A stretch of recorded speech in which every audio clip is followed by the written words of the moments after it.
In this video, we are going to go over 5 labor massage techniques for an easier labor, including pressure points and counter pressure to help cope and provide pain relief.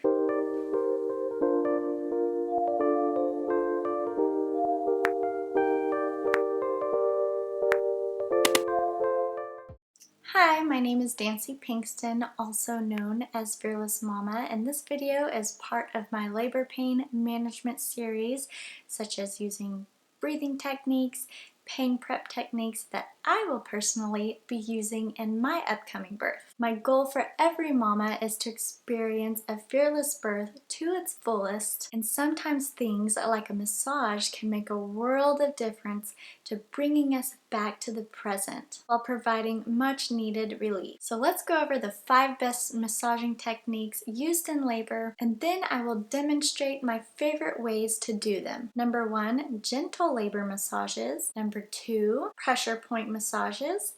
Number 3, counter pressure massages. And number 4, brush massages.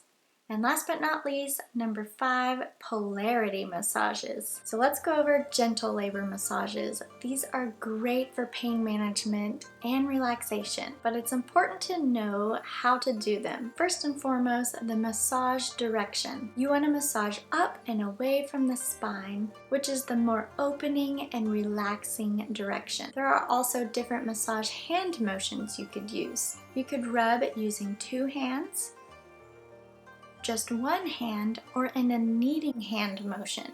There are also several massage locations, such as the shoulders,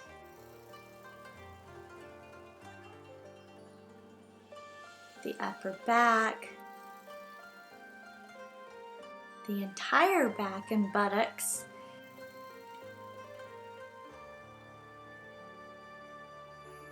the lower back and buttocks, the sacrum, tops of the feet, and you can pull on the heels.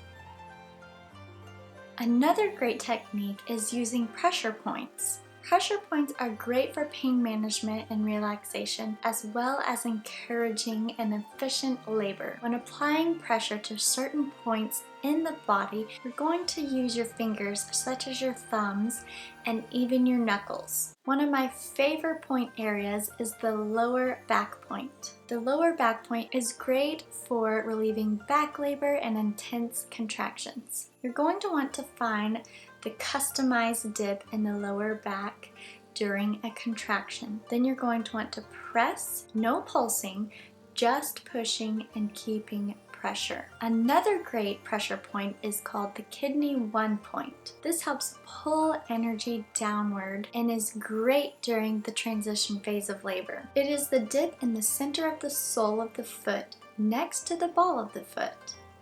You can press it, keeping firm pressure.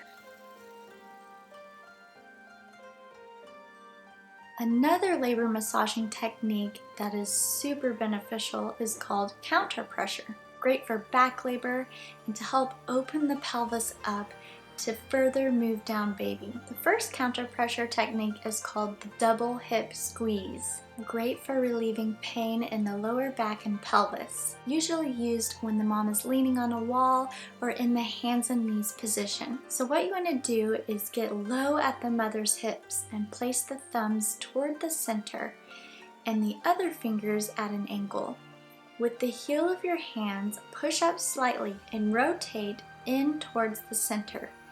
Squeeze through a contraction or pulse by releasing and squeezing multiple times. To encourage baby rotation and descent, it is best used when swaying hips. Another great counter pressure technique majorly used in labor is lower back counter pressure. You'll want to fold your fingers flat like making fists with your hands. Keep the wrists straight, using your knuckles to press into the pain. Position yourself to lean into your arms to increase the pressure.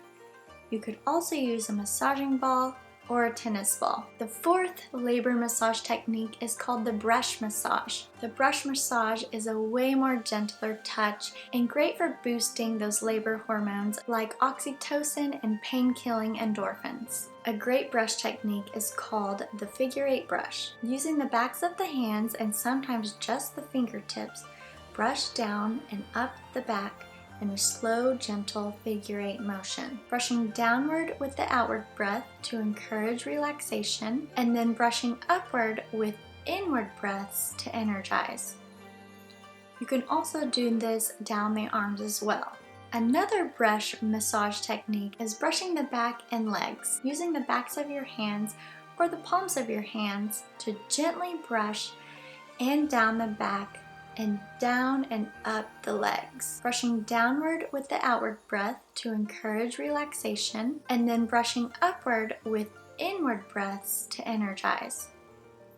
You can also do this down the arms as well. The fifth massage technique that is great to use during labor are called polarity massages. These are great for promoting security and balance, and also great for promoting beneficial labor hormones. So let's go over a few of my favorite ways to do these. This one's called holding the shoulder, using a gentle but secure touch on the mother's shoulder with one hand and the other hand pressing the sacrum. The next one is just holding a hand, using a firm, confident touch. Holding the head is another great option.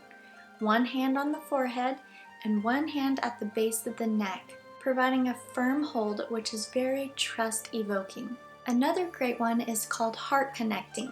One hand placed on the breastbone and one hand placed on the back between the shoulder blades. This polarity massage is firm yet comforting to the mother. Another great option is uterus connecting, placing one hand on top of the uterus and placing the other hand on the lower back, making sure to bring awareness to the breath and at the location of the hands. Last but not least, holding feet. This is great for when the mother wants to lay down or laying in bed, and provides a grounding effect to the birthing mother. Let me know in the comments below which labor massage techniques were your favorite, or which ones you and your partner will most likely be using to cope with the sensations of labor. Also, make sure to check out my Labor Signs and Stages series, because each stage of labor has specific signs on what to expect and what to do to promote an easier labor and birth experience. Well, that's all I have for you in this video.